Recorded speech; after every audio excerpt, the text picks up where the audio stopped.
Em janeiro de 1889, o grande filósofo alemão Friedrich Nietzsche ficou louco. Um ano depois, um dos seus grandes amigos em vida, um homem chamado Peter Gast, foi visitar o colega no local em que ele estava internado, na cidade de Jena, na Turingia. Depois da sua visita, ele tomou um tempo para escrever cartas, informando conhecidos da condição atual do velho amigo. Nesta carta, Peter diz: "Ele não parece muito bem. Eu acredito que Nietzsche está tão feliz com os seus médicos quanto alguém que se jogou de uma ponte para afogar se sente em relação aos bombeiros que o resgataram.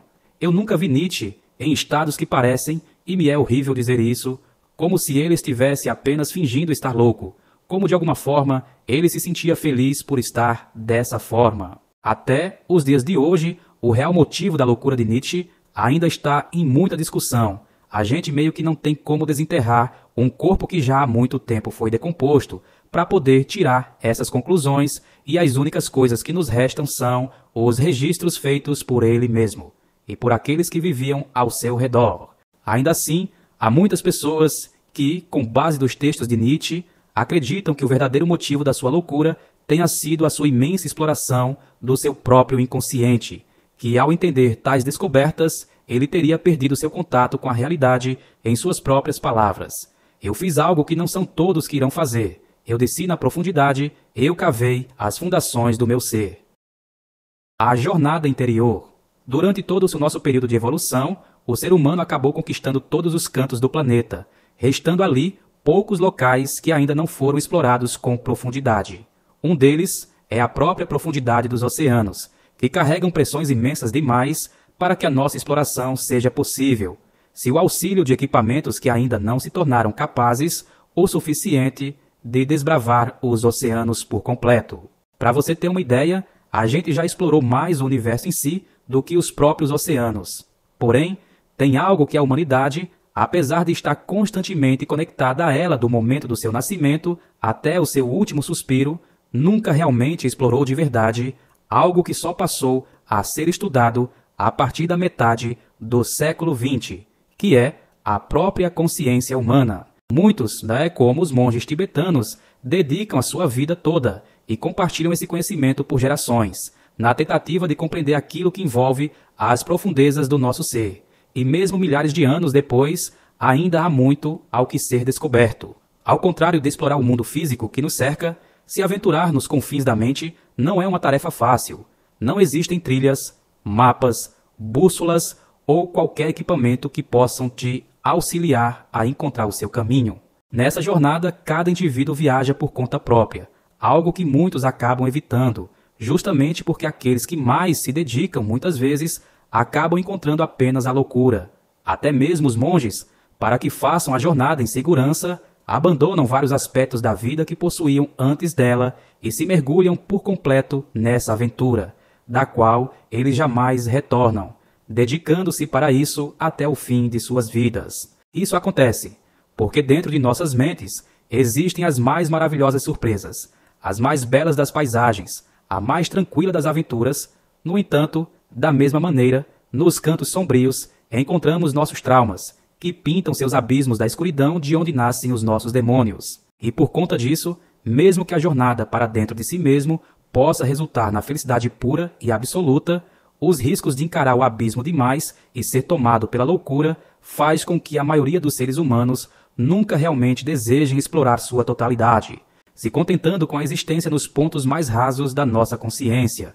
Quem é que olhe para dentro de si como um imenso espaço que carrega galáxias inteiras dentro de si, sabe o quão irregulares elas são. Elas nos levam diretamente para o caos e o labirinto da existência. O Crepúsculo de Nietzsche. Nietzsche, sem sombra de dúvidas, foi um desses aventureiros que estava disposto a sacrificar o que fosse necessário para que ele pudesse se aprofundar dentro da própria consciência, e tais explorações resultaram em descobertas maravilhosas para a humanidade como um todo.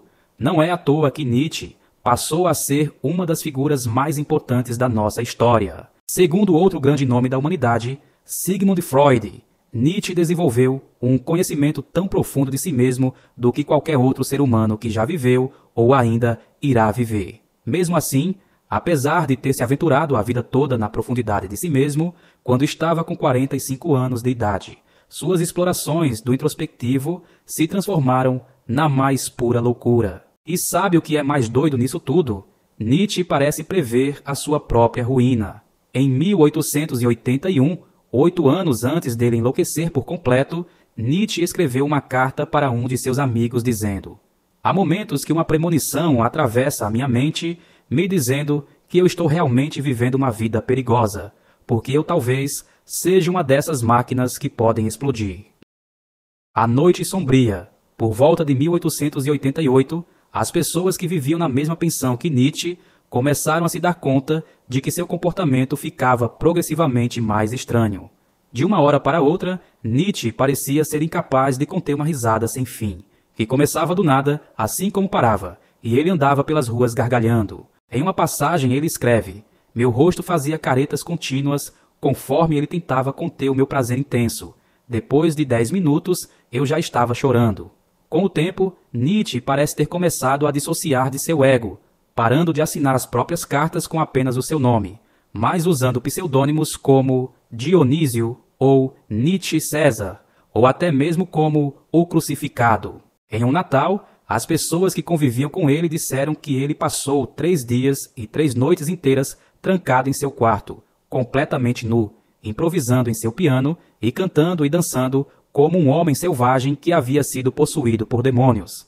Era como se ele estivesse tendo uma versão do Festival de Dionísio, onde todos os presentes eram versões dele mesmo. Em 3 de janeiro de 1889, Nietzsche vivenciou a sua pior crise de loucura, e alguns dias depois, no seu último momento de lucidez, ele escreveu cartas expondo seus sentimentos de amor para com seus amigos e familiares, quase como uma despedida.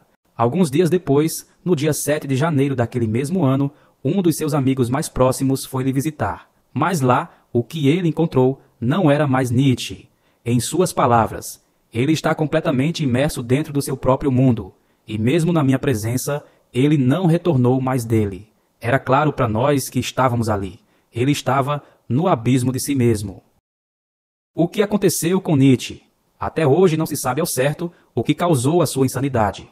Porém, a teoria que é mais plausível é a de que, em busca de se livrar da solidão, Nietzsche se deitou com uma dama da noite e acabou contraindo sífilis, uma doença comum na época, e que sua loucura teria se derivado do agravamento dessa condição, como já foi visto em outras pessoas. No entanto, de acordo com os dados que temos sobre isso, não há evidências claras de que ele teria contraído a doença, já que os registros não foram feitos adequadamente. Mais recentemente, o filósofo Julian Young afirmou que a condição de Nietzsche não apresentava os mesmos sintomas que vemos na loucura causada pela sífilis, apesar de serem semelhantes. Em 2003, o médico Leonard Sachs concluiu que Nietzsche poderia ter sofrido uma insanidade causada por um câncer que se desenvolveu em seu cérebro, partindo de um tumor no seu nervo óptico direito.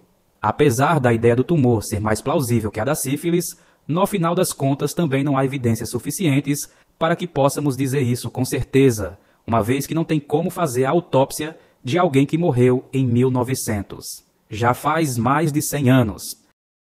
Loucura psicológica. A terceira corrente de pensamento acredita que Nietzsche teria tido uma loucura de origem totalmente psicológica, algo que ele teve ao explorar os confins de sua mente. No entanto, mesmo sabendo o resultado que ele poderia ter fazendo isso, porque Nietzsche iria se colocar numa posição tão arriscada? Bom, quem acredita nessa possibilidade argumenta que a razão pela qual Nietzsche deu início à sua jornada para o inconsciente veio por uma questão emergencial. Nietzsche era uma pessoa doente com a imunidade fragilizada. Assim, ao longo da sua vida, ele teve algumas das mais terríveis condições que se pode imaginar. Lembre-se que coisas como antibióticos só aconteceu quase 30 anos depois de Nietzsche falecer, e a descoberta dos anestésicos foi algo que Nietzsche assistiu em vida, ou seja, ele era uma pessoa fragilizada vivendo numa época em que a ciência da medicina ainda estava se tornando algo como nós temos nos dias de hoje. Ou seja, os próprios tratamentos em si eram arcaicos o suficiente para que trouxesse novas complicações. Por exemplo, para tratar uma doença no estômago, um de seus médicos lhe receitou um remédio que acabou destruindo seus intestinos e por décadas Nietzsche sofreu por conta das consequências disso. É apenas muita dor, a longa, lenta dor que toma tempo, na qual nós estamos, como estamos, queimando com as brasas ardentes de uma fogueira que nos faz buscar conforto, nos aprofundando nos nossos absolutas profundezas. Durante os seus momentos mais sombrios, Nietzsche chegou a passar dias ou até semanas completamente preso à sua cama, agonizando de dor, sem poder fazer mais nada de sua vida a não ser aguentar aquela tortura. Nesses momentos, a única maneira que ele encontrou de sobreviver foi escapando da realidade e mergulhando de cabeça para dentro dos seus próprios abismos inconscientes. Outro evento que provavelmente foi devastador para ele foi o fracasso que suas obras tiveram em vida. Nietzsche trabalhou por anos e nunca foi reconhecido de verdade, algo que ele se lamentou em diversas cartas e textos que produziu, sendo que os poucos momentos em que ele foi notado por algum pensador de sua época, nessa Nietzsche apenas encontrou humilhação e desprezo. Ele havia atingido um estado de autoconsciência tão gigantesco que o resto da humanidade levaria ainda mais um século inteiro para sequer ter condição de compreender que o que ele estava dizendo tinha sentidos. Não é à toa que hoje seus textos são a base de estudo de áreas inteiras do conhecimento humano. Infelizmente, como diversos outros grandes artistas da humanidade, a sua vida foi pautada por dificuldades absolutas e a tristeza da falta de reconhecimento, sem sequer fazer ideia que no século seguinte ele seria considerado um gênio. A perigosa curiosidade do verão é, sem poupar palavras, insanidade. Me ocorreu que isso poderia terminar de uma maneira que eu jamais achei possível, que eu vou enlouquecer, minhas motivações e objetivos se transformaram em labirintos confusos, dos quais eu não sei mais como encontrar a minha saída. Ele acreditava que dentro de si mesmo ele iria encontrar aquilo que os alquimistas sonharam por toda a sua existência, a pedra filosofal, mas conforme as suas buscas não sucedidas caminhavam para o pulsar loucura, Nietzsche escreveu: "A não ser que eu encontre o truque alquimista de transformar sujeira em ouro, eu estou perdido."